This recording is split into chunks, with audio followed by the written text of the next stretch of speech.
Rocky the Big Crane.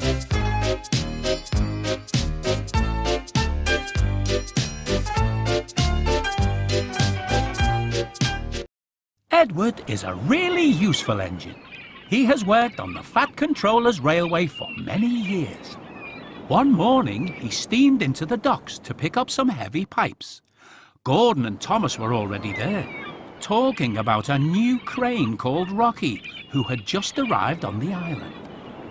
"He looks so strong," Thomas puffed excitedly. "I'm sure he could lift even you up, Gordon."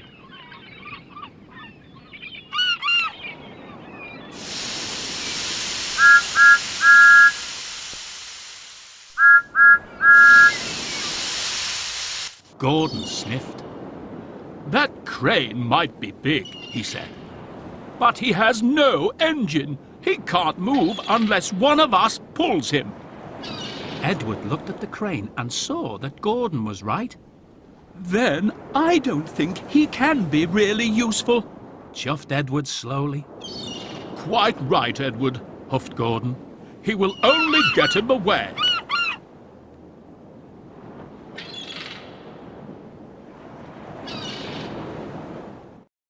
Just then, Percy arrived. He was very excited to see the new crane. "He will only get in the way," puffed Edward. "Newfangled nonsense," Gordon wheezed, and he chuffed off. "Oh, what's a newfangled nuisance, Edward?" peeped Percy. "Newfangled nonsense, Percy," puffed Edward, as grandly as he could. "It's something that is new and not really useful."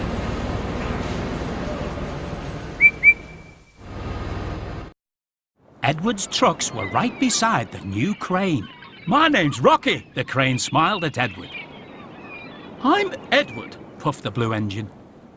"Can I come with you?" asked Rocky. "I could help you with those heavy pipes."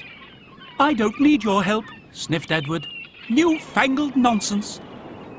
And he puffed off quickly, before the pipes had been properly tied down.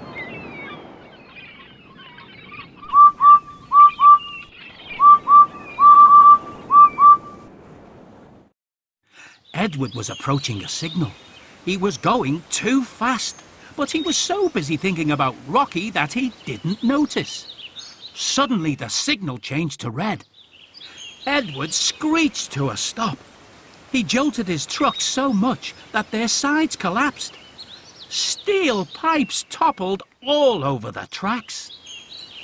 "Bust my buffers," puffed Edward.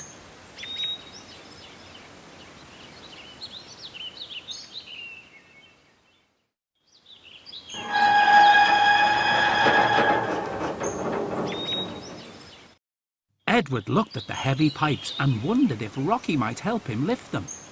Thomas had said the new crane was very strong. "Newfangled nonsense," huffed Edward. He asked his driver to telephone for Harvey instead.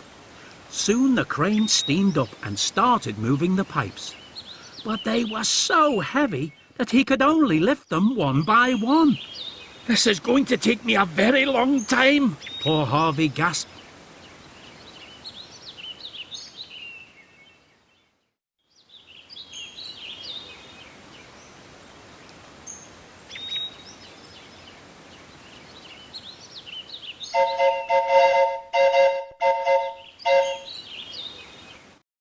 Just then, Thomas and Emily arrived. They stopped and looked at the pipes. "We have to get through," tooted Thomas. "Why don't you go and get Rocky?" "No, no," whistled Edward. "Harvey is doing a fine job. We must be patient." "I don't like being patient," pouted Emily. "We have a very important job to do." Then they heard Gordon coming.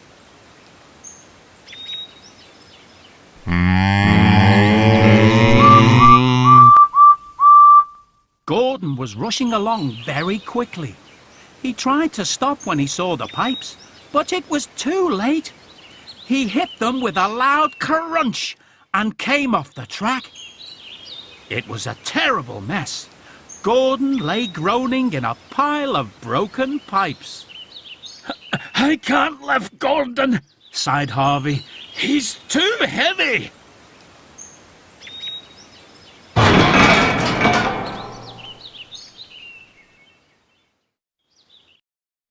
Edward, tooted Thomas, we need Rocky. Gordon looked up.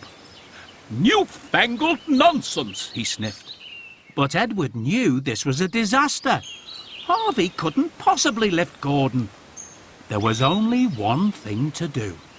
I'll go and get Rocky. Edward wished and he raced off.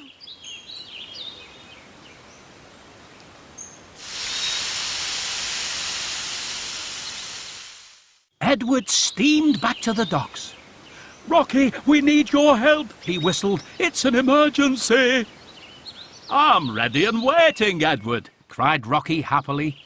So Edward buffered up to Rocky and together they left for the junction. Everyone cheered as Edward pulled Rocky up hills and down valleys. He felt very proud to be pulling the newest arrival on Sodor.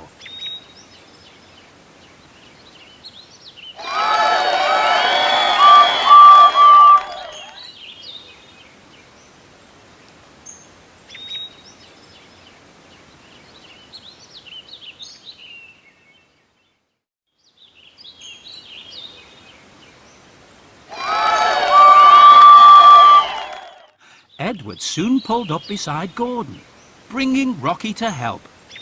Oh, I can fix this, promised Rocky, smiling. With his mighty crane arm, he lifted Gordon back onto the track. Gordon was very surprised. Thank you, Rocky, he huffed. Good work. Then Rocky lifted all the pipes off the rails.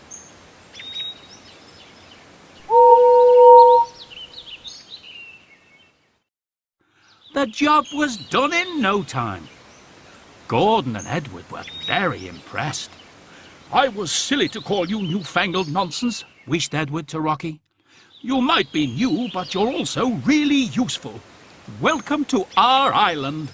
Everyone tooted and cheered for Rocky.